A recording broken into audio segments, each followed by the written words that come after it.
Le 10 février dernier, après avoir fait la fête plus de 24 heures sous stupéfiants dans sa demeure de Célie-en-Bière, Pierre Palmade a pris le volant et a percuté violemment une autre voiture avec 3 passagers à l'intérieur, comprenant une femme enceinte dont l'enfant à naître n'a malheureusement pas survécu à la collision.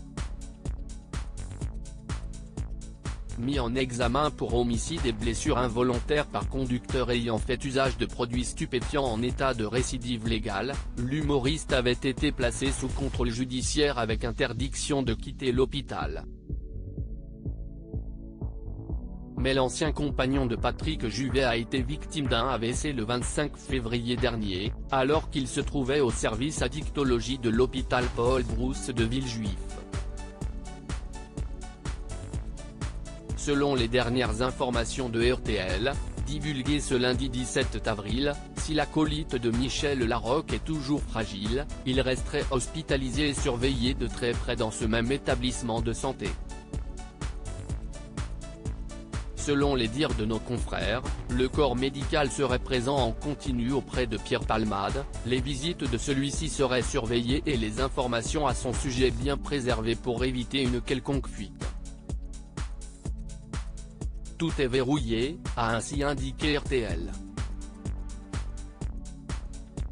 Des précautions nécessaires puisque la vedette du triptyque théâtral Ils s'aiment, ils se sont aimés, ils se re-aiment n'a pas encore été entendue sur les accusations de détention et de consultation d'images pédopornographiques à son sujet. Une audition qui ne serait pas encore à l'ordre du jour au vu de l'état de santé de l'ami de Muriel Robin.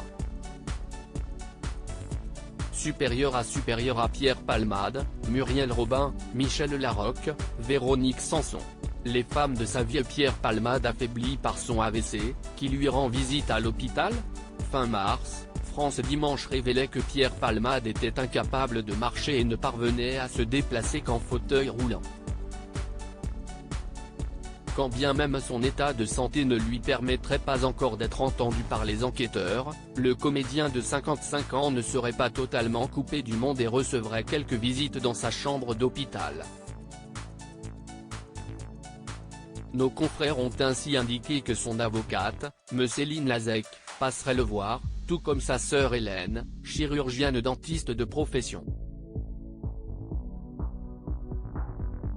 De son côté, Muriel Robin aurait pris ses distances avec son ami de longue date après une altercation qui serait survenue 2 jours après l'accident. Article écrit en collaboration avec 6 médias Crédit Photo, Bruno Bébert.